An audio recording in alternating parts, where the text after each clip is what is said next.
तो बच्चों आज स्टार्ट करेंगे हम लेक्चर नंबर 7 चैप्टर नंबर 2, ठीक है। अभी लिख देते हैं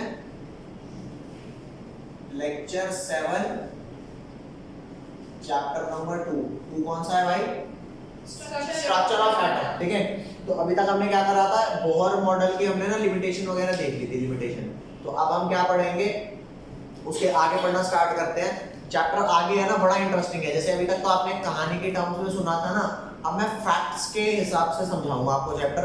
और अब चैप्टर थोड़ा सा मजेदार है, ठीक है। न्यूमेरिकल्स वगैरह नहीं है, कुछ फैक्चुअल क्वेश्चन होंगे वो करेंगे। तो यहाँ पर ध्यान दो भाई, जैसे तुम्हें पता लगा क्या कि जो तुमने बोहर मॉडल अभी तक पढ़ा, ये रहा आपका बोर्स मॉडल, पढ़ा ना भाई? अरे बोलो, ये बोर्स मॉडल आप लोगों ने पढ़ा। आपने बोर्स में क्या पढ़ा कि सेंटर में आपका क्या होता है, न्यूक्लियस होता है। उसके बाद क्या होता है, K shell, L shell, M shell, N shell. ये के लिख दिया, एल, एम और एन। मानते नहीं मानते? उसके बाद भाई बहुत सराहा इनके काम को, क्या बोला कि हाँ भाई मैंने तो सेंटर से ये बता दिया इतनी दूर पे इलेक्ट्रॉन मिलेगा, इतनी दूर पे मिलेगा, इतने दूर पे मिलेगा, रेडियस बता दिया ना, इनकी एनर्जी भी तो बता दी। तो जब सभा चल रही थी ना, हैं, जब इनकी वाहवाही हो रही थी, तो एक साइंटिस्ट थे हाइजेनबर्ग। क्या नाम था? हाइजेनबर्ग। नाम अभी लिख दूंगा। वो साइंटिस्ट ऐसे बोले बोहर को, क्या बोले बोहर को कि भाई बोहर एक बात बता, मेरा भाई था, ये कहता क्या है नहीं, क्या कहता नहीं है, मेरा भाई है, वो 2 घंटे पहले अपने घर से निकला, बताओ कहां पहुंचा। कहते ये कैसा गंदा सा सवाल है, मैं कैसे बता सकता हूँ कहां पहुंचा, ठीक है। उन्होंने कहा भाई तू तो कुछ भी बता देता है, तूने तो बता दिया सेंटर से कितनी दूरी पर इलेक्ट्रॉन मिल रहे हैं, अरे रेडियस बता दिया ना। उन्होंने कहा भाई मेरे भाई का भी बता दे। कहता यार तू पागल वागल है क्या? कहता तेरे भाई को मैं कैसे बता दूं, मुझे ये पता है क्या कि वो कहां से चला, इनिशियल पोजीशन पता है क्या, फिर मेरे को क्या ये वाली बात पता है कि वो किस वेलोसिटी से चला। सिर्फ स्पीड अगर पता ही होती तो स्पीड का मतलब क्या होता है, स्पीड का मतलब होता है डायरेक्शन नहीं है, सिर्फ स्पीड पता है। लेकिन अगर वेलोसिटी पता है मतलब क्या क्या पता है, स्पीड भी पता है और डायरेक्शन भी। तो किसी इंसान के अगर इनिशियल पोजीशन बता दो और किस डायरेक्शन में जा रहा है, उत्तर दक्षिण पूर्व पश्चिम कहां जा रहा है, तो मैं बता दूंगा ना कि स्पीड से इस डायरेक्शन में जा रहा है, कहां पहुंचा होगा 2 घंटे बाद। अरे बोलो। तो भाई उसने कहा कि बोर यार तू तो सबका बता देता है, जरा यूं बता दे कि मेरा भाई 2 घंटे पहले चला था, कहां पहुंचा। वो कहता भाई तू पूछूंगा पागल वागल। बोलो पागल बोलने का रीजन क्या है? पागल बोलने का रीजन ये है कि जब इसको ये नहीं पता बोहर को कि तेरा भाई चला कहां से, ठीक है, और किस वेलोसिटी से चला, मैं कैसे बता दूं कहां पहुंचा। तो हाइजेनबर्ग बोला, क्या बोला, कहता भाई एक बात बता, तेरे को इलेक्ट्रॉन की पोजीशन पता है क्या, वो कहां से चला, उसकी वेलोसिटी पता है क्या। कहता ये कैसा सवाल है, हमने बता तो दिया। कहता नाना थोड़ा ढंग से सुन। हमने पढ़ा था कि जो इलेक्ट्रॉन होता है उसका ड्यूअल कैरेक्टर होता है, नहीं होता? कौन सा होता है कैरेक्टर? Dual character. और ड्यूअल कैरेक्टर में कौन कौन से कैरेक्टर आते हैं? एक आता है पार्टिकल नेचर आता है, और दूसरा कौन सा आता है? वेव नेचर आता है। पार्टिकल नेचर और वेव नेचर ये आता है। तो हमें जैसे कि पता है कि जो बोहर की स्टडी थी उसमें ये पता तो था पार्टिकल और वेव नेचर दोनों है, लेकिन उसने फिर भी ज्यादा फोकस किस पे किया, पार्टिकल पे, वेव पे नहीं कर पाया। तो हाइजेनबर्ग ने एक बात बोली कि भाई जो तुमने कहा ना सेंटर से इलेक्ट्रॉन इतनी इतनी और इतनी दूरी पर मिलेगा, वो तो तब मिलेगा ना जब इलेक्ट्रॉन का पार्टिकल नेचर मानो। आपने वेव तो माना ही नहीं, आपने सिर्फ और सिर्फ किस पे फोकस किया, पार्टिकल नेचर पे। जैसे सिंपल सी बात है, एक इंसान अगर हमें अच्छा लगता है तो ऐसा तो है नहीं कि उसमें सिर्फ अच्छाइयां ही है, बुराइयां भी तो है, तो हम बुराई का नजरअंदाज नहीं कर देते, और फिर जब वो खराब लगने लग जाता है तो अच्छा ही नहीं देखते, योग का चल रहा भाई, वो पहले जितना अच्छा था आज भी उतना ही है, बस पहले हम अच्छाई देख रहे थे, अब बुराई देख रहे हैं। तो पार्टिकल नेचर भी था, वेव नेचर भी था, ये बात बोहर को भी पता थी, लेकिन उसने किस पे फोकस किया, सिर्फ और सिर्फ पार्टिकल नेचर पे। तो वही बोहर को यही बोला हाइजेनबर्ग ने, कहता तूने वेव नेचर लिया क्या, कहता भाई कहना क्या चाह रहे हो ढंग से बताओ। तो उसने कहा अभी बताता हूँ, यहाँ ध्यान दे। अगर तुम्हारा ये न्यूक्लियस है, ये क्या है, न्यूक्लियस है, तो इसके अराउंड के शेल कुछ ऐसी होगी, अरे बोलो। तो अगर मैं यूं कहूं कि इलेक्ट्रॉन ऐसे जा रहा है, तो ये तो एक नॉर्मल पार्टिकल नेचर हुआ। अबे जो कोई भी पार्टिकल होता है, अगर वो वेव नेचर का है तो वो सीधा जाएगा या ऐसे ऐसे जाएगा, ऐसे ऐसे जाएगा ना। तो कहता भाई तुमने पार्टिकल नेचर सिर्फ लिया है, आप सीधा सीधा उसे यूं यूं घुमाए जा रहे हो, आपने कौन सा नेचर नहीं लिया, वेव नेचर। कहता अगर आप वेव नेचर को कंसीडर करो तो क्या इसमें मैनिपुलेशन हो सकती है, जो कि आपने ली नहीं है। हो सकती है कि ये मामला कुछ ऐसा हो जाए, ऐसा, समझ गए, कुछ ऐसा सा हो जाएगा। आप क्या आपके हिसाब से पार्टिकल सेंटर से इतनी दूर मिलना चाहिए, लेकिन पार्टिकल है कहां, यहां। आपके हिसाब से पार्टिकल यहां मिलना चाहिए, लेकिन पार्टिकल है कहां, यहां।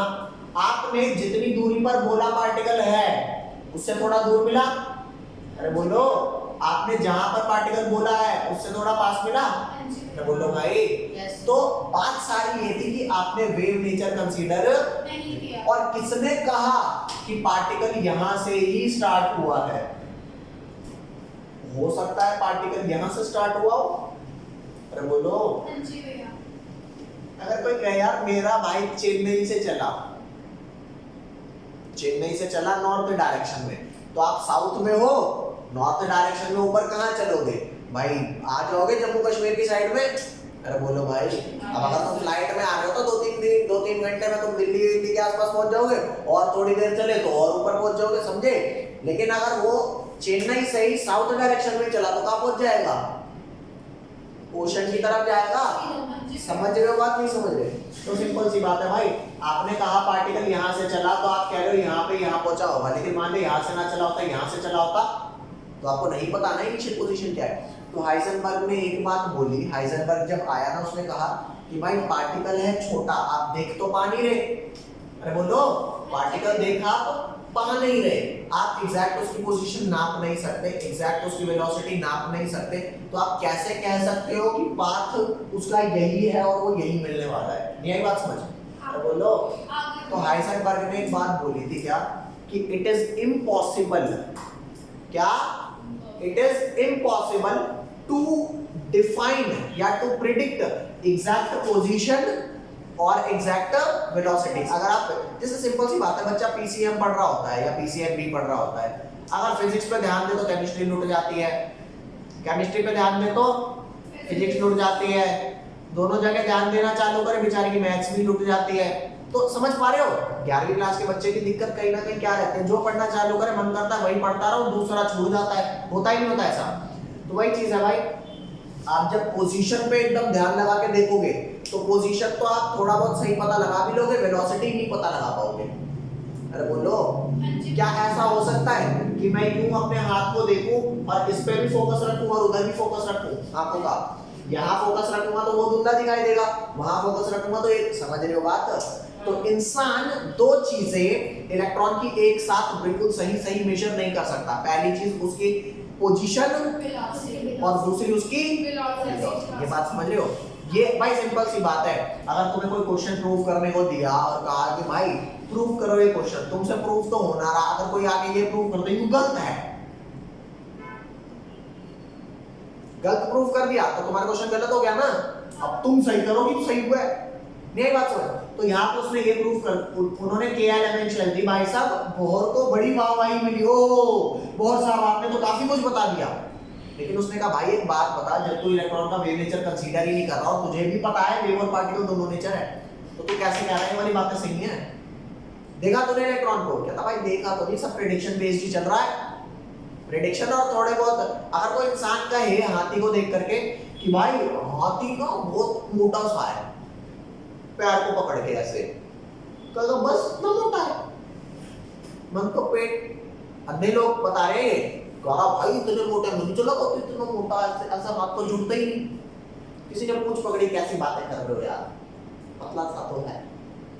तो प्रेडिक्शन जो उन्होंने अपने बेस पर लगाई वो सही थी, लेकिन एग्जैक्ट तो नहीं थी ना। तो एरर आ रहा है ना। आप लोगों को फिजिक्स में एरर वाला चैप्टर पढ़ाया नहीं पढ़ाया?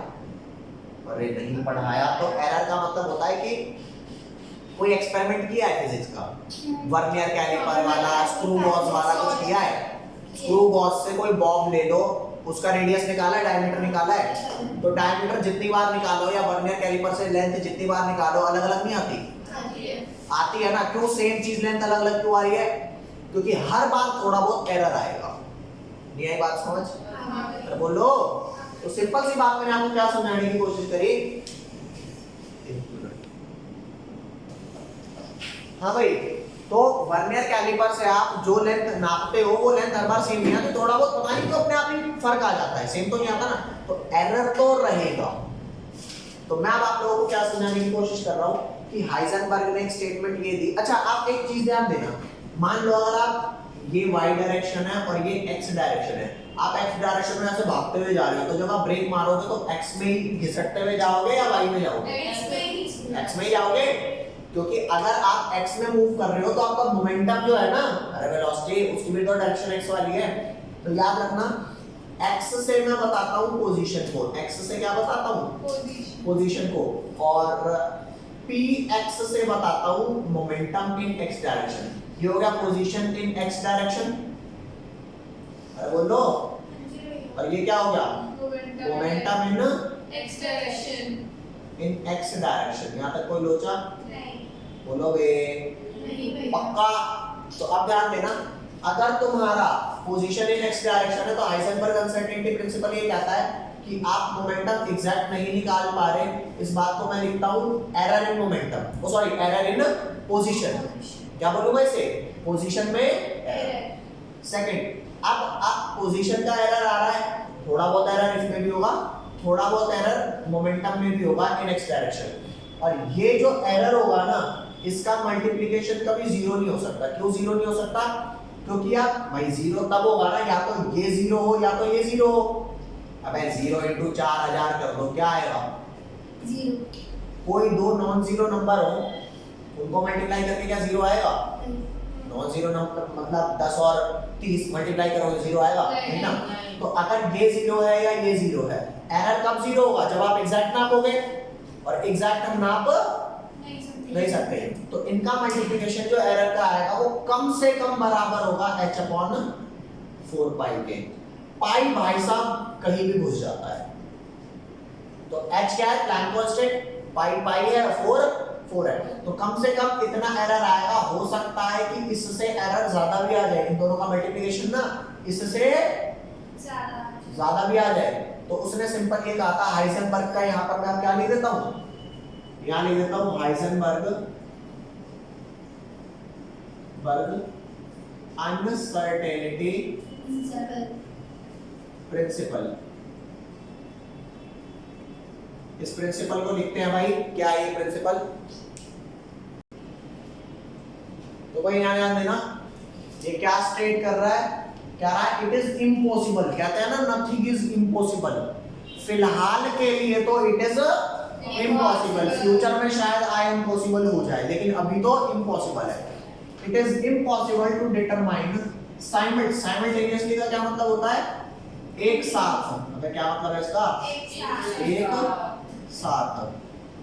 ठीक है, एक साथ आप एग्जैक्ट पोजीशन अगर आपने नाप दी तो एरर इन पोजीशन रह जाएगा क्या? नहीं रह जाएगा, है ना।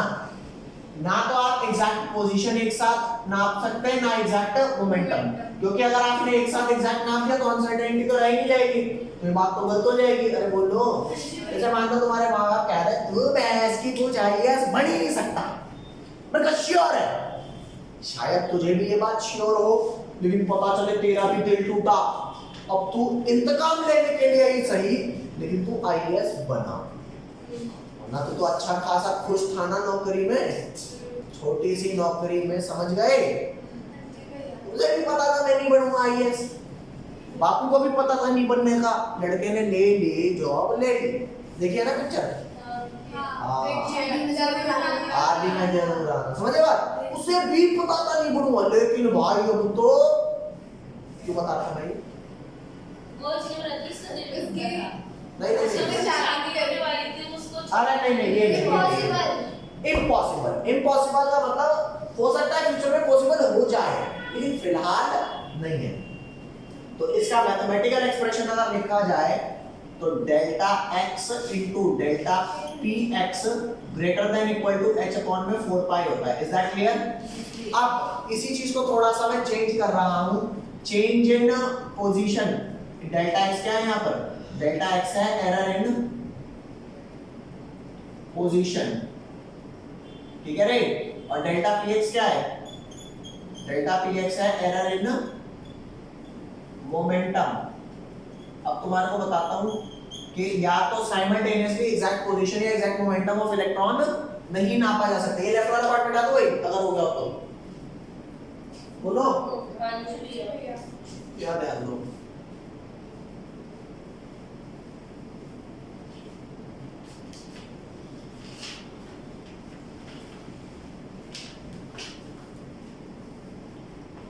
अच्छा, इसी चीज को ऐसे भी लिखा जा सकता है, किसमें कहा? सिर्फ x एक्सिस पे चलेगा, delta y into delta P Y भी लिख सकते हैं, ठीक है रे? ये भी लिख सकते हैं, ये भी ठीक है। अब आप एक बात बताओ, अगर कोई बंदा ये लिख रहा है डेल्टा पी एक्स लिख रहा है, सपोज क्या लिखा है उसने?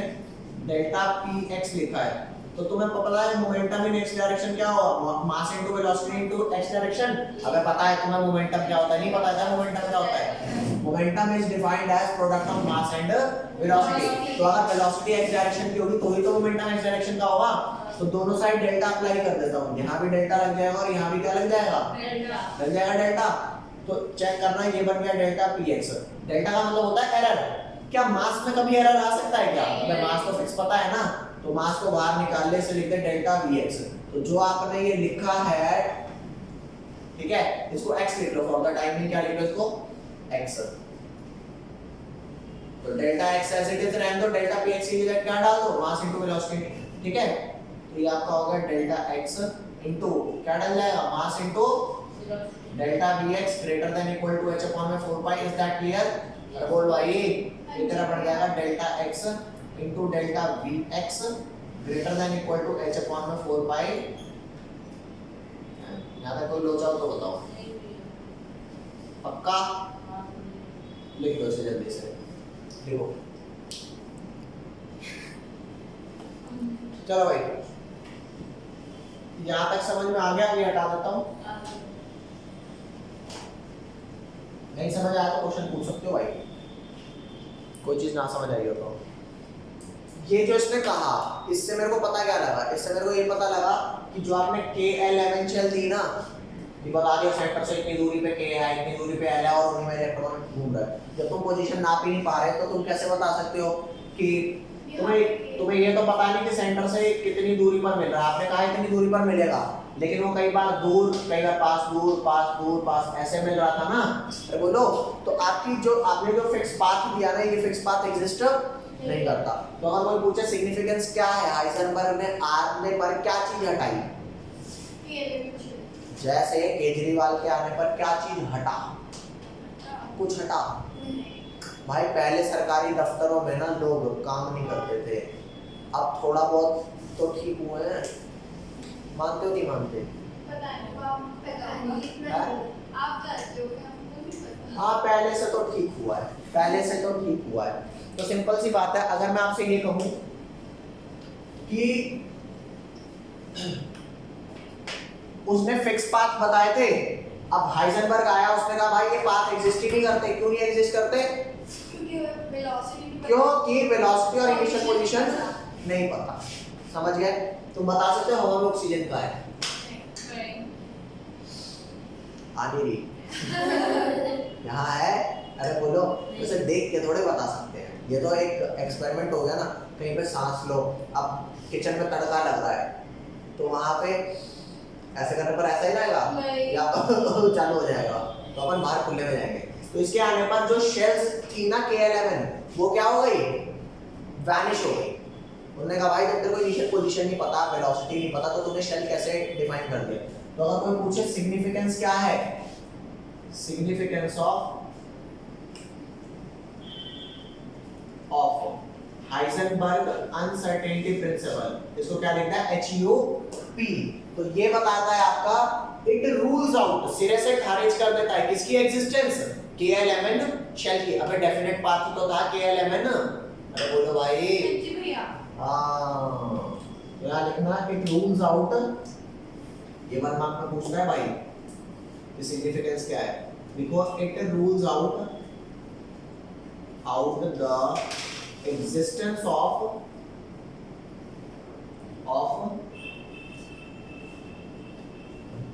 Definite path. तुम्हें पाथ को पता है क्या कहते हैं? पाथ को ही ट्रेजेक्टरी कहते हैं। ट्रेजेक्टरी है ना। It rules out the existence of definite path और trajectory for electron and other microscopic particles. Microscopic particle से क्या मतलब है? जिनको हम देख नहीं पा रहे। कोरोना ट्रेजेक्टरी का मतलब पाथ यही होता है, ठीक है। ये रूल आउट कर देता है किसकी एग्जिस्टेंस, फिक्स पाथ। जैसे कि अगर आपसे मैं बात करूं कि ये मेरा न्यूक्लियस है, तो न्यूक्लियस के अराउंड ये के शेल है ना, तो उसने कहा कि भाई आपको पता ही नहीं इलेक्ट्रॉन यहाँ है, वहाँ है, कहाँ है। अरे बोलो, तो ये वाला पाथ एग्जिस्ट नहीं करता, ठीक है। इसके बाद डी ब्रॉगली एक साइंटिस्ट है, उन्होंने भी इसको क्या कहा, उन्होंने मैथमेटिकली ये समझाने की कोशिश करी कि वेव नेचर और पार्टिकल नेचर दोनों होते हैं। तो अगला हेडिंग डालेंगे तो क्या, D Broglie wavelength. De Broglie, याद है कोई लोचा हो तो बताओ भाई।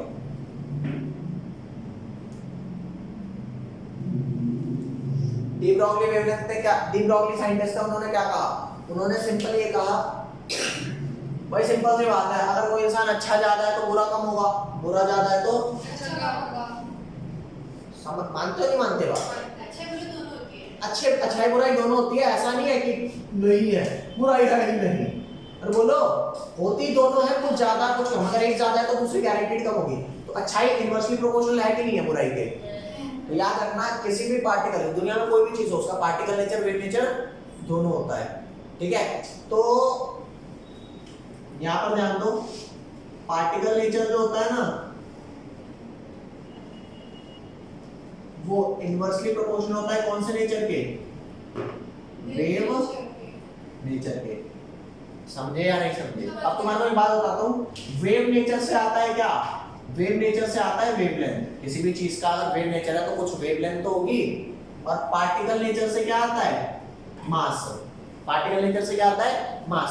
और जब उस चीज का मास है और वो पर्टिकुलर कॉन्टिन्यूअसली मूव कर रही है तो वेलोसिटी भी होगी। तो मास और वेलोसिटी को रिलेट कर दिया, तो ये मास और वेलोसिटी क्या बन जाती है? मोमेंटम बनती है कि नहीं बनती? अरे बोलो, तो चेक करना, जो मोमेंटम है वो इनवर्सली प्रोपोर्शनल हुआ कि नहीं हुआ वेवलेंथ के।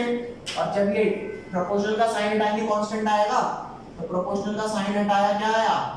h एक कांस्टेंट आया। इस h कांस्टेंट को हम क्या बोलते हैं? Planck constant.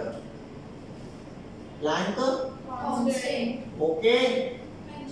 और याद ध्यान देना, और ये जो वेवलेंथ है, इस वेवलेंथ को, क्योंकि तुम्हें पता है कि डी ब्रॉगली से पहले ज्यादा फोकस किस पे किया गया था? हाइजेनबर्ग से पहले पार्टिकल नेचर पे।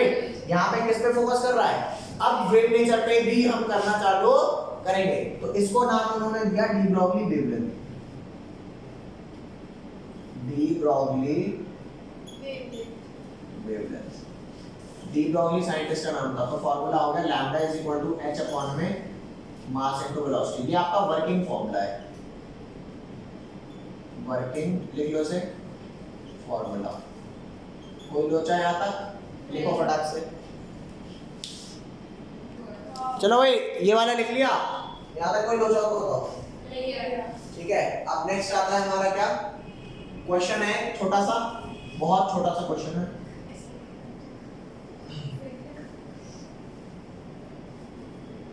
Question, calculate wavelength of a photon having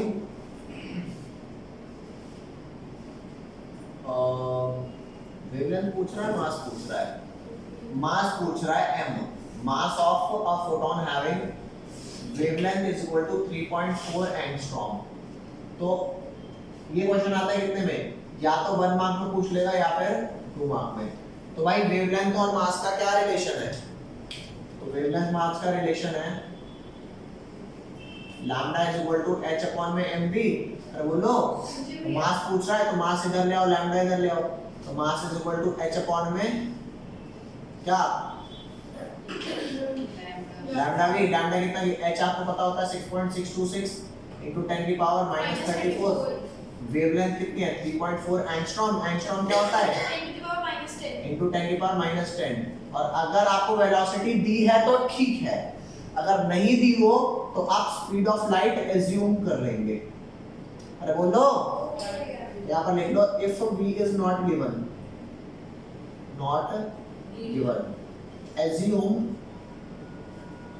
assume v to be 3 into 10 की पावर 8 मीटर पर सेकेंड। ओके, तो यहाँ से आपका क्या निकल के आ जाएगा भाई, यहाँ से आपका मास की वैल्यू निकल के आ जाएगी। यहाँ तक कोई लोचा हो तो बताओ।